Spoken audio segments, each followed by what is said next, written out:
மீண்டும் உங்களை நாம் சந்திப்பதிலே மிக்க மகிழ்ச்சி அடைகின்றோம். நான் இலங்கையில் இருந்து பதுளை போதனா வைத்தியசாலையில் இருந்து வைத்தியர் கிருஷால் வேதநாயகம். ஈரலினுடைய செயற்பாடு பாதிக்கப்படுகின்ற போது, லிவர் ஃபெயிலியர் அல்லது லிவர் சிரோசிஸ் ஏற்படுகின்ற போது நாங்கள் கடைப்பிடிக்கப்பட வேண்டிய நடைமுறைகளை பற்றி நாங்கள் பார்த்து கொண்டு இருக்கின்றோம். 5வது நடைமுறையாக கிருமி தொற்றை தடுக்க வேண்டும். அந்த கிருமி தொற்றை தடுத்ததுடன் மட்டும் போதாது. அந்த கிருமி தொற்று எங்களுடைய உடலிலே ஏற்படுகின்ற போது அந்த கிருமி தொற்றை எதிர்க்கின்ற நீர்ப்பீடனம், அதாவது தடுப்பு மருந்து, அதாவது வேக்சினேஷனை அல்லது வேக்சினை அவர்கள் ஏற்றியிருக்க வேண்டும். போன முறை நிகழ்ச்சியிலே நாங்கள் பார்த்தது போல இந்த ஹெப்படைட்டிஸ் பி, அதாவது ஈரல் அலர்ஜி பிக்குரிய தடுப்பு மருந்துகள் இருப்பதாக நான் சொன்னேன்.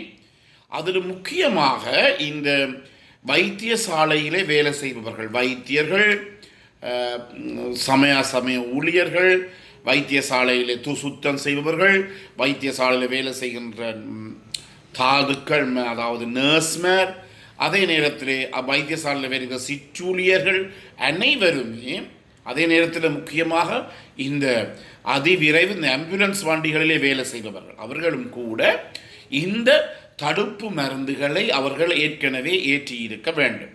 எனவே தான் நாங்கள், அதாவது மருத்துவர்கள், மருத்துவ பீடத்திலே பல்கலைக்கழக மாணவர்களாக இருக்கின்ற போது கூட நாங்கள் இந்த ஹெப்படைட்டிஸ் பிக்குரிய தடுப்பு மருந்து ஏற்றப்பட்டு இருக்கின்றதா என்பதை அவர்கள் முக்கியமான ஒரு கேள்வியாக அதிலே கேட்பார்கள். எனவே அனைவருமே, அதாவது நோயாளியுடன் தொடர்பட போகின்ற அனைவருமே இந்த தடுப்பூசியை ஏற்றுக்கொண்டிருக்க வேண்டும். கூடுதலாக காவல்துறையினர், அதே நேரத்தில் இந்த அதாவது இந்த நெருப்பை அணைக்கின்ற தொழிலில் வேலை செய்பவர்கள், அதாவது ஃபயர் பிரிகேட்ஸில் வேலை செய்பவர்கள், இவர்களுக்கெல்லாம் ஏதாவது ஒரு நிலையிலே அந்த உலோகங்களினாலே அல்லது இரும்பு போன்ற உலோகங்களினாலே காயங்கள் ஏற்படக்கூடிய சந்தர்ப்பங்கள் இருக்கின்றன. எனவே இவற்றின் மூலமாக கூட இந்த ஹெப்படைட்டிஸ் பி எனப்படுகிற இந்த ஈரல் அலர்ஜி பி ஆனது, அதற்குரிய அந்த டிஎன்ஏ வைரஸ் ஆனது தொற்றக்கூடிய சந்தர்ப்பங்கள் இருக்கின்றது. எனவே கட்டாயமாக இந்த தடுப்பூசி அவர்கள் ஏற்றி கொண்டிருக்க வேண்டும். இல்லாவிட்டால் அவர்கள் அறியாமலேயே அவர்களுக்கு இந்த ஹெப்படைட்டிஸ் பி எனப்படுகின்ற கிருமி தொற்று ஏற்பட்டு அதன் மூலமாக அவர் பாலியல் ரீதியான தொடர்பினை தன்னுடைய மனைவியுடன் வைத்திருக்கின்ற போது மனைவிக்கும் அந்த ஹெப்படைட்டிஸ் பி என்ற கிருமியை கொடுத்து அந்த கால பகுதியில் அவருடைய மனைவி கர்ப்பம் தாங்கி இருந்தால் வயிற்றிலே இருக்கின்ற அந்த பிள்ளைக்கு கூட இந்த நோய் பெறக்கூடிய சந்தர்ப்பங்கள் இருக்கிறது. எனவே இயலுமானவர்கள் இந்த தடுப்பூசியை கேட்டிருக்க வேண்டும். நான் முதலிலே சொன்னது போல எங்களுடைய நாட்டை, இலங்கையை பொறுத்த மட்டிலே 2008ஆம் ஆண்டிலிருந்து தேசிய நேஷனல் இம்யூனைசேஷன் ஷெடியூல் என்று சொல்லுவோம், தேசிய தடுப்பூசி ஏற்றப்படுகின்ற அட்டவணையிலே இந்த 2008ஆம் ஆண்டில் இருந்து இது உள்ளடக்கப்பட்டிருக்கின்றது. 2 மாதத்தில் இருந்து 2 மாதம், 4 மாதம், 6 மாதம், 18 மாதம், இந்த 4 தடவைகள் இந்த ஹெப்படைட்டிஸ் பி எனப்படுகின்ற தடுப்பு மருந்தை நாங்கள் ஏற்றுகின்றோம். எனவே எங்களுடைய நாட்டிலே இந்த நோயானது 100% அளிக்கப்பட்டிருக்கிறது. அதே நேரத்திலே இன்னும் ஒரு நோயாளிகள் இருக்கின்றார், அதாவது நாட்பட்ட நோயாளிகள். உதாரணமாக இந்த சிறுநீரக சம்பந்தமான நோய் இருப்பவர்கள், அதாவது ரீனல் ஃபெயிலியர் என்று சொல்லுவோம். இந்த சிறுநீரக சம்பந்தமான நோயாளிகளுக்கு அவர்களுடைய சிறுநீரகங்களை மாற்றும் மட்டும், அதாவது ரீனல் டிரான்ஸ்பிளான்டேஷன் செய்யும் மட்டும், அல்லது அவர்களுக்கு அவருடைய உடல்நிலை போதாது, உடல்நிலை அனுமதிக்காது, அதாவது சிறுநீரகங்களை பொருத்துவதற்காக என்றபடியினாலே அவர்களுடைய இரத்த சுத்திகரிப்பு நிலைமைக்கு நாங்கள் உட்படுத்துவோம். அதை நாங்கள் சொல்லுவோம் ஹீமோ டயலைசிஸ் என்று சொல்லுவோம்.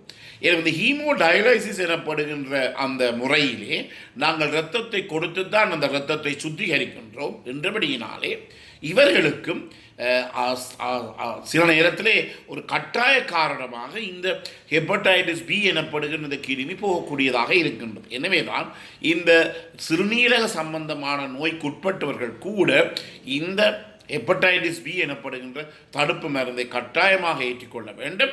அதே நேரத்தில் அவருக்கு ஹீமோடயாலிசிஸ் எனப்படுகின்ற இரத்தம் சுத்திகரிக்கின்ற ஒரு நிலைமைக்கு அவர்கள் செல்லுவாராக இருந்தால் அவர் அவ்வாறு இரத்தத்தை நாங்கள் மாற்றீடு செய்கின்ற போது இந்த பிற இரத்தத்தை நாங்கள் சுத்திகரிக்கின்ற போது இந்த ஹெப்படைட்டிஸ் பி கிருமிகள் செல்லக்கூடிய ஒரு நிலைமை ஏற்படுகிறது என்றபடியினாலே அவர்கள் இந்த தடுப்பூசியை கட்டாயமாக ஏற்றிருக்க வேண்டும்.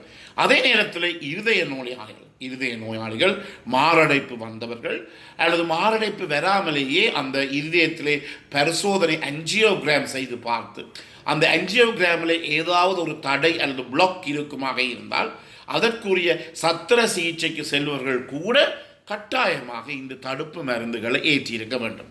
நான் சொன்னது போல மற்ற நாடுகள் எப்படி ஏற்றப்படுகிறதோ தெரியாது. எங்கள் நாட்டிலே 2008ஆம் ஆண்டுக்கு முதல் இந்த மஞ்சள் காய்ச்சல், அதாவது இந்த ஹெப்படைட்டிஸ் பி, ஈரல் அழற்சி பிக்குரிய தடுப்பு மருந்துகள் ஏற்றப்படவில்லை. எனவே இதன் காரணமாக அவர்களுக்கு மீண்டும் இந்த சத்திர சிகிச்சை செய்கின்ற போது இந்த கிருமிகள் அவர்களுக்கு தொற்றக்கூடியதாக இருக்கும். எனவே இந்த நிலைமைகளிலே நாங்கள் என்ன செய்ய வேண்டும்? இவர்களுக்கு கட்டாயமாக இந்த தடுப்பூசியை நாங்கள் ஏற்றியிருக்க வேண்டும். அதே நேரத்தில் நாட்பட்ட நோயாளிகள், அதாவது இந்த நீரிழிவு நோய், டயபிட்டிஸ் மெலைட்டஸ் இருக்கின்ற நோயாளிகளாக இருக்கலாம், அல்லது அடிக்கடி வைத்தியசாலையில் அனுமதிக்கப்படுகின்ற நோயாளிகளாக இருக்கலாம். இவ்வாறு அடிக்கடி வைத்தியசாலையில் அனுமதிக்கப்படுகின்ற நோயாளிகளுக்கு இந்த நிர்பீடனத்தினுடைய அளவு குறைவாக இருக்கும். இதன் காரணமாக தொற்றுகள் ஏற்படலாம். வைத்தியசாலை உங்களுக்கு தெரியும், அடிக்கடி காய்ச்சல் வந்தால் அவருக்கு நாங்கள் இந்த ஊசி மருந்துகளை ஏற்றுவதற்காக நாங்கள் இந்த கனியுலா, இன்ட்ராவீனோஸ் கனியுலாவை போடுவோம். இதன் மூலமாக கூட இந்த ஹெப்படைட்டிஸ் பிக்குரிய இந்த கிருமிகள் தொற்றக்கூடிய சந்தர்ப்பம் இருக்கின்றது. எனவே பொதுவாக சொல்ல போனால் அதாவது 2008 எங்களை நாட்டை பொறுத்த மட்டும் 2008ஆம் ஆண்டுக்கு முதல் பிறந்தவர்கள் கட்டாயமாக இந்த தடுப்பு மருந்தை ஏற்றியிருக்க வேண்டும். ஆனால் 2008ஆம் ஆண்டுக்கு பிறகு பிறந்தவர்கள் பரவாயில்லை, என் அவர்களுக்கு பிறந்த அன்றையில் இருந்த இந்த 2 மாதத்தில் இருந்து இந்த தடுப்பூசி ஏற்றப்படுகிறது. அதில் முக்கியமாக கவனித்துக் கொள்ள வேண்டும், மற்ற நாடுகளிலே உங்களுக்கு ஒவ்வொரு பிள்ளைக்கும் ஒரு கார்டு தரப்படும். அதாவது நிர்பீடன, அதாவது நோய் தடுப்பூசி அட்டை. இந்த நோய் தடுப்பூசி அட்டை இம்யூனைசேஷன் கார்டு என்று சொல்லுவோம். இந்த இம்யூனைசேஷன் கார்டில் உங்களுக்கு இந்த ஹெப்படைட்டிஸ் பி எனப்படுகின்ற தடுப்பூசி ஏற்றாவிட்டால் கட்டாயமாக உங்களுடைய குடும்ப வைத்தியரை கண்டு அதற்குரிய நடவடிக்கைகளை நீங்கள் மேற்கொள்ள வேண்டும். எனவே இந்த நிகழ்ச்சி பிடித்திருந்தால் இதை கேட்காதவருக்கு பார்க்காதவருக்கு அறிமுகப்படுத்துங்கள். இதை நீங்கள் லைக் பண்ணலாம், இதை நீங்கள் ஷேர் பண்ணலாம். அதே நேரத்தில் இந்த மணி சின்னத்தை பெல் சைனத்தை நீங்கள் சப்ஸ்கிரைப் பண்ணலாம். மேலதிக விவரங்கள் தேவையாக இருந்தால் 009777356245. மீண்டும் ஒரு புதிய நிகழ்ச்சியில் உங்களை சந்திக்கும் வரை நன்றி, வணக்கம்.